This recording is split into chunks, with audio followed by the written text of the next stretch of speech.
How many people here ever lost a position? Or here's a good one, truth in church. How many people here have ever been fired from a job? Put up your hand if you have ever been fired. Come on, don't be embarrassed. Let other people see. I'm going to tell you my story in a second. How many people have ever been fired from a job? I've been fired before, not recently, thank God. and though I haven't checked my email, so I better be on my best behavior here. But when I was in college, one time I had to drop out of college because I didn't have enough money to go back to Bible school. So I took a semester and I worked at this company called Mutual Wholesale Stationery. It was a sort of the office type thing. And I was back in the warehouse, just putting things on shelves and doing all of that. But I was so fired up about the Lord, I kept sharing my faith with people. So the boss called me and he's like, you can't do that here. You just need to do your job. And so no way, man. And I wouldn't stop. So I just kept sharing my faith. And then he just called me and said, yeah, you're fired. Because we told you. And it's funny, back then I kind of looked at it as, I'm being persecuted, because I was sharing my faith. Now looking back, I'm like, no, I probably just should have done my job.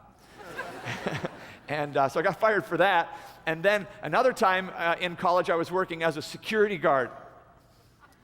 Now that's funny by itself, all right?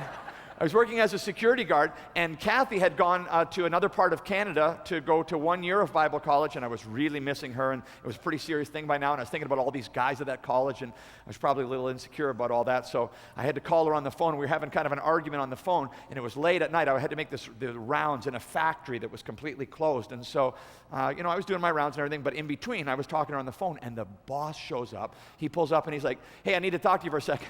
And I was like, yeah, just a second, I'm on the phone with my girlfriend. He says, no, I need to talk to you right now. I said, yeah, no problem, just a second, I'm on the phone with my girlfriend. He's like, no, I need to talk to you right now. I was like, well, just a second, I'm on the phone with my girlfriend. So he got in his car and left. And then they called me in the next day and said, you're fired. You're fired. Yeah, again, my fault, not great. But I really remember both times very distinctly a sense of loss. Like, now I got to go tell my family. I lost my position. I lost it. And, of course, those are silly college jobs and not really very hard to talk about. But some of you know what it's like to work for a long time, to have something and then to lose it. Maybe you lost your position in a family against your will. Maybe you lost your position in a company against your will. Maybe you lost your position in an organization or in a school against your will. And maybe even unjustly so. And the greater the injustice, of course, the greater the wounding and the difficulty of that. But listen, but to come inevitably to this reality, greatness is not in position.